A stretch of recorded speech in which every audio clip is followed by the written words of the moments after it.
If you have a well-paid job like a doctor, a pilot, a lawyer, or an accountant, and you're still living paycheck to paycheck without any real savings or investments and none of the financial security that you thought you would have, then today's video is for you as we go through 4 reasons why you might be well paid but not feeling as rich as you think. Some of these reasons are gonna hurt, like ripping a plaster off your hairy leg. But hopefully by going through the reasons, we can talk about how we can fix them. If you're new here, my name is Dr. Tommy Perkins. I'm part of Medics Money. We help doctors, dentists, and other professionals like you to make better financial decisions. And if you're finding these videos useful, drop a comment below and let us know what else you'd like us to make. And also don't forget to like and subscribe this video. It helps us grow our YouTube. But let's get into today's video.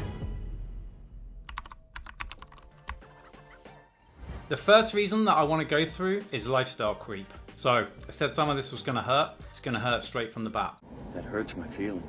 Lifestyle creep is where, although your income has gone up over time, so has your spending, okay? And like me, you might have spent years at university studying and living on an absolute shoestring budget, and you were just used to budgeting. You would never think about buying Heinz beans or anything like that. Then, as your income grows, hopefully, your spending just creeps up a bit, okay? So you start to buy Heinz beans instead of the normal beans, okay? You're in Starbucks, right? If you're a student, you're not gonna be in Starbucks. But now, you might be in Starbucks and you go and get a coffee, and then they say, oh, would you like a cake or muffin with that for an extra £1.50? And you think, yeah, I would. I've worked hard to deserve that money. I'm gonna spend it. And before you know it, your spending has just crept up with your income. And if your spending increases at the same rate as your income, you're not going to end up any wealthier. So I just want to show you how small amounts of spending add up by showing you a chart. Here is a graph of a doctor who was spending £7.50 a day on lunch in the hospital, okay? If you did not spend that money, how much would you save over a typical 30-year career, okay? So instead of spending money on lunch every day, you bought your own packed lunch, okay? That would save you over a 30-year career, £59,760 just by saving £7.50 a day, okay? And you're looking at my graph thinking, hold on, that's the bottom line. What's the top line all about? Well, the top line is what would happen if instead of spending that £7.50 on lunch every day, instead you put it into an investment which can return 5% return, so nothing extravagant here, very conservative returns historically. That would actually turn your £59,760 into £139,680. So my point here is that tiny amounts of spending add up, and lifestyle creep where although your income is going up, your spending is going up at the same rate, you just end up no further off. I'm not here to judge your spending habits, okay? Personally, I don't like fancy cars, I don't like fancy clothes, as you can see, but I do like surfboards, okay? So I might spend more than you on surfboards, but I want you to get into a habit of spending consciously and not unconsciously. The second reason why you might not be feeling as rich as you thought you would be is inflation, okay? So inflation is the rate at which the cost of goods and services increase over time. And if things that you buy, goods and services, are increasing at 2% and your pay is only going up by 1%, you've had a real terms pay cut of 1%, okay? Related to this inflation, it's hard to get your head around it, so I found a nice calculator from the Bank of England, no less, and it shows how inflation over time. When I was growing up in 1990, let's have a look at the effect of inflation. Let's imagine that your mum was a doctor in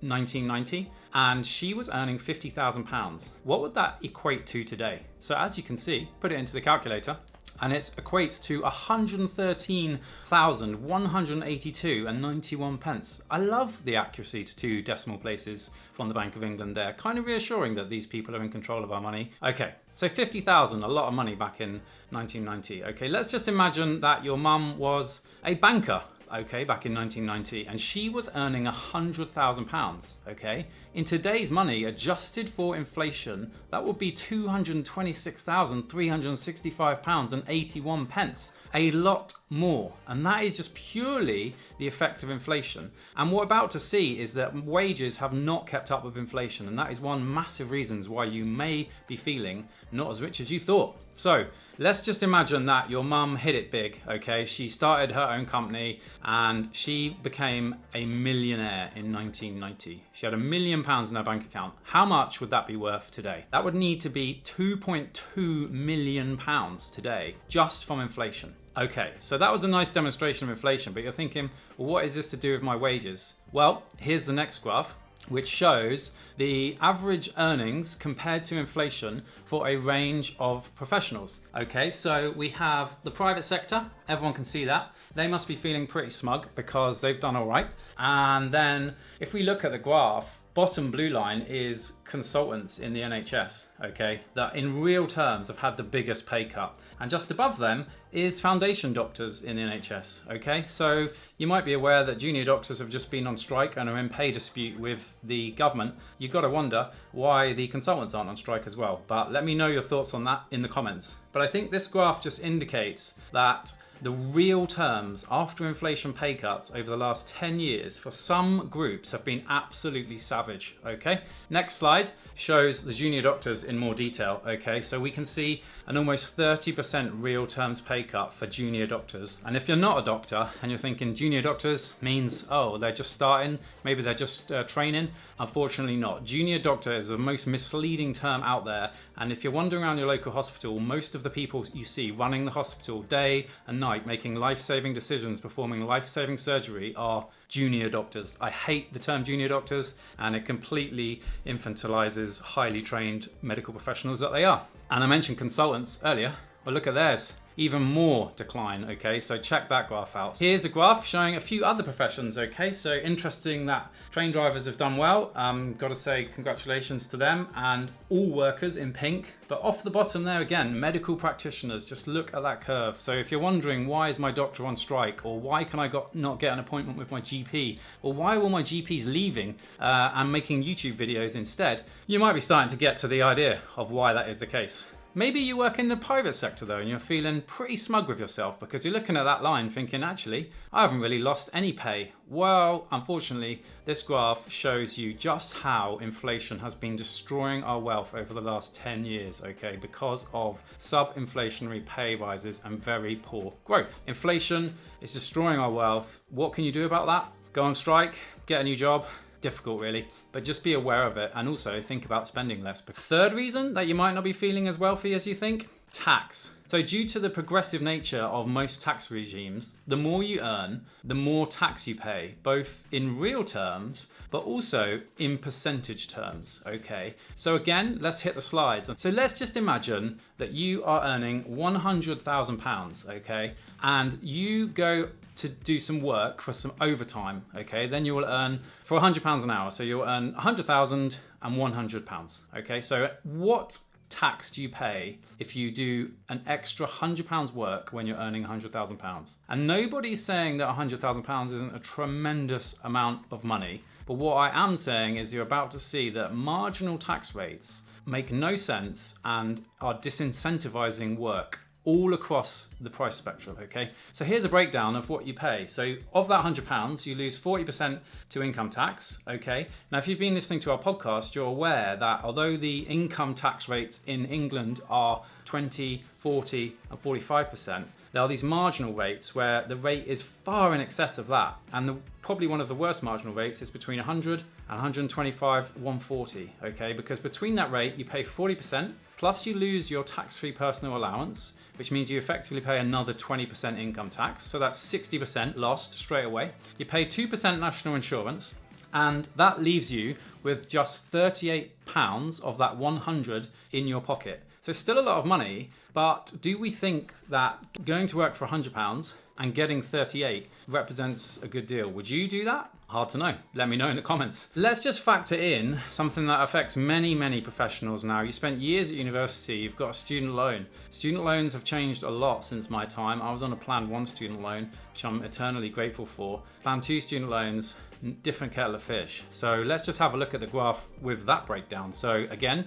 you lose 40% to tax, an additional 20% to tax because of your personal allowance. then you lose 2% to national insurance, 9% to your student loan repayments, okay? 17% is what is left. And I've put pension contributions on there. Controversial because the pension is an investment in your future and is a good benefit. But I just wanted to demonstrate that you could go to work and earn £100, but at the end of the day, only £16.50 would be paid into your bank accounts, okay? And that is because, as I said, marginal rates, where there's these quirks in the tax system where the income tax is not 20, 40 or 45 as it is, it's much, much higher, okay? So here's a great graph that just shows marginal tax rates and the effect of different things, okay? So this is really useful just to see where those pinch points exist. And these just disincentivizing people to do more work, okay? But maybe some Americans are watching and thinking, oh, these crazy Brits and their crazy tax regimes, oh, they make no sense, how silly. Well, here's a slide showing marginal tax rates in California, and that really does look absolutely crazy. So marginal tax is another reason why you might not be earning as much as you thought. Final point, and this is gonna sting. If you're not feeling as rich as you think you should be, it may be because you're buying liabilities and not assets. This is kind of related to lifestyle creep and it's gonna sting a bit. So an asset or an investment is something that makes you money. It could be a rental property, it could be some shares, it could be a new camera like this to allow you to make hopefully better YouTube videos. A liability is something that costs you money. A new shiny car, okay? That is not going to make you money. A massive house that you buy and live in and it costs you loads to mortgage and loads to heat and loads to repair and run, or extravagant nights out. So if you are going to get wealthy from your high income, you need to convert some of your high income into assets that pay you money. So this is where money makes money. If you can do that, you will end up being financially free, no longer needing to work to sustain your lifestyle. You could be free to choose when and where you work, free to make semi-coherent YouTube videos, like this one, for example.